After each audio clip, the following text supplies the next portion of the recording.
Bara góðan daginn og takk Ilmur fyrir góða kynningu eins og þeir vonu vísa. Heilbrigðisráðherra og fyrrverandi umhverfisráðherra, hún bað fyrir kveðju til ykkar, svo að henni hér með komið til skila. Og jæja, nú rífum við þetta upp í gang eftir pásuna. Ég var beðin að halda hérna örerindi líffræðilega fjölbreytni og lýðheilsu. Já, þetta alveg munnfylli, en ég ætla ekki að þykjast vera sérfræðingur í þessum efnum, en ég taldi mig ekki hafa mikla þekkingu á þessu fyrir ég fór að skoða skýrslu sem að Alþjóða heilbrigðismálastofnunin gaf út í maí síðastliðinn og mig langar til að kynna þessa skýrslu fyrir ykkur. Skýrslan hún í raun glæný, eins og ég segi, kom út fyrir 4 mánuðum og unnin af Evrópuskrifstofu, svo hún með svona miðað svolítið mikið að því hvernig gangurinn í Evrópu. Og hún aðalega ætluð þeim sem að taka ákvarðanir heilbrigðis- og umhverfismál en hafa kannski ekki djúpa þekkingu á þessu efni. Svo þetta svona yfirlitsskýrsla sem svona tengsl náttúru, líffræðilegra fjölbreytni og heilsu. Svo þetta einmitt svona fyrir fólk eins og mig. Skýrslan, hún lýsir því þá hvernig bæði náttúran og umhverfið hefur áhrif á heilsu okkar og heilbrigði. Og það er sérstök áhersla lögð á ótal leiðir sem að náttúran og líffræðileg fjölbreytni og vistkerfi geta stutt og vernda heilsu og vellíðan og stuðla að vellíðan. Þá einnig bent á það hvernig breytingar á umhverfi okkar og fækkun tegunda, allt frá fækkun í lífríki og plantna og dýra til örvera í þörmum getur bara ógnað hreinlega heilsu fólks. Í skýrslunni eru dregnar fram tölur sem sýna gríðarlega breytingar á umhverfi okkar af mannavöldum. Bendir á að 85% af votlendi jarðar hefur tapast á síðustu 3 öldum og talið að aðgerðir af mannavöldum hafi breytt 75% af yfirborði jarðar sem telst til fastlands og 66% af lífríki sjávar. Og þetta eru ótrúlegar tölur og talið að á næstu áratugum geta alltaf 1 milljón dýra og plöntutegundum tapast.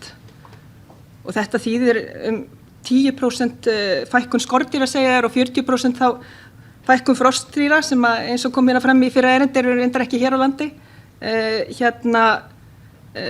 Gæti fækkað bara núna á svona næstu áratugum og allar þessar umhverfisbreytingar ógna líffræðilegri fjölbreytni.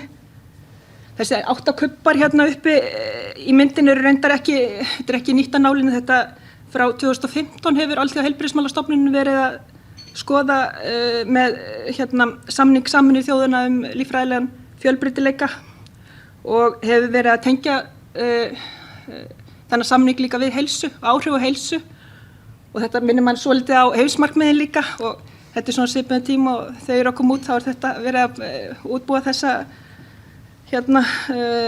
kubba með þessum áherslum og þarna til dæmis fyrst vatnið, ferskvatnið, þá talið að mengun vatns, af því þessi skýrsla náttúrulega mjög mikið miðað að hlutunum í Evrópu, þá talað það að mengun vatns talin vandamál á öllu Evrópusvæðinu.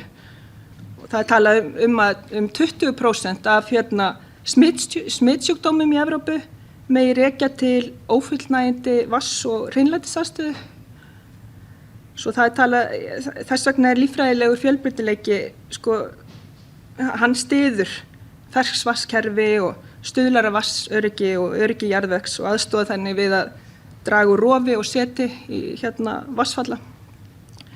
Þá það næsti kubbur, það loftið og á loftgæði og léleg loftgæði þau stuðla líka að sjúkdómum og dauða og þá tala það í Evrópu þá dregur svifryk að meðaltali tæpt ár af lífslengd okkar íbúa Evrópu og aðalega vegna aukinnar hættu á hjarta- og æðasjúkdómum og lungnakrabbameini.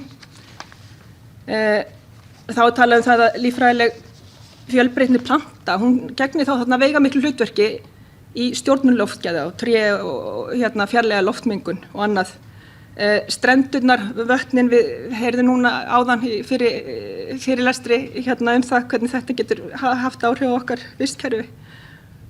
Jarðvegur, það talið að á heimsvísu megi rekja 45% dauðsfalla barna yngri en 5 ára til vannæringar og það líka vísbendingar benda einnig til þess að fjölbreytni í fæðu gegnir veigamiklu hlutverki hjá örverum eins og ég minntist á í byrjun í þörmum sem getur þá haft áhrif á efnaskipti í líkamanum.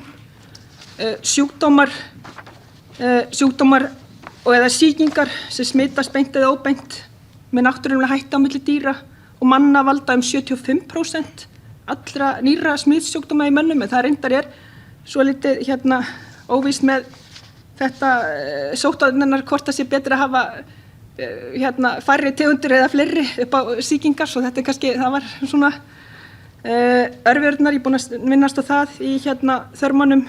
Lyf og heilbrigðisþjónusta, það bara töluvert stór hluti lyfja fengin úr náttúrunni, svo fjölbreytni þar skiptir gríðarlega miklu máli og það talaði að 60.000 tegundir af plöntum eða dýrum eða sveppum eða örverum eru notuð í lyf og það talaði það líka að það hafa fályf eins og við tölum Ilmi benti á að í sjónum að við vitum meira minna sjóinn en geiminn, að þarna eru að það hafa mjög fá lyf við unnin úr vistkerfi sjávar og svo þar eru kannski einhver sóknarfæri.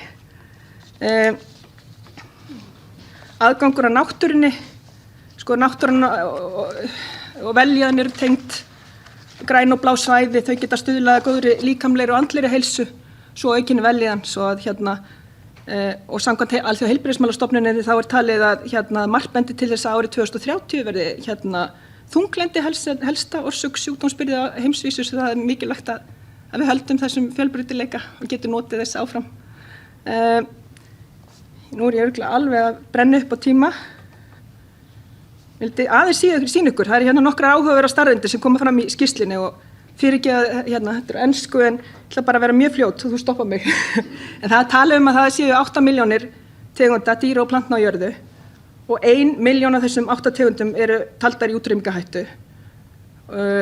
Þar margar á næsta áratugum og 4 milljarðar manna allan heim treysta fyrst og fremst á náttúrulækningalyf, sem maður kalla, og við erum rúmlega 7,5 milljarðar og þannig að sem svolítið sérstakt, ég fæddist 1975 og þá vorum við bara 4 milljarðar, svo þetta gríðarlega breytingar sem við séð á síðustu árum og þetta næstum tvöfaldast meira þess að fjöldi okkar og örugglega þá næstum tvöfaldast það áhrif okkar líka á okkar kerfi og vistkerfi.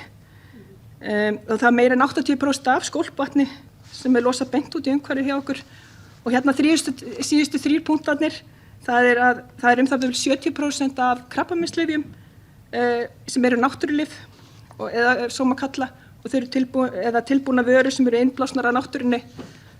Neysla hvers mannsbarns einstaklings á efnum sem eru upprunnin úr náttúrunni hefur aukist 15% frá árinu 1980 og á sama tíma hefur mengun af völdum plast tífaldast. Svo þetta allt, þetta eru svolítið stórar tölur sem við sjáum en ég held að tími minn sé upprunnin núna og útrunnin réttur sagt og ég ætla bara að þakka ykkur fyrir. Takk fyrir.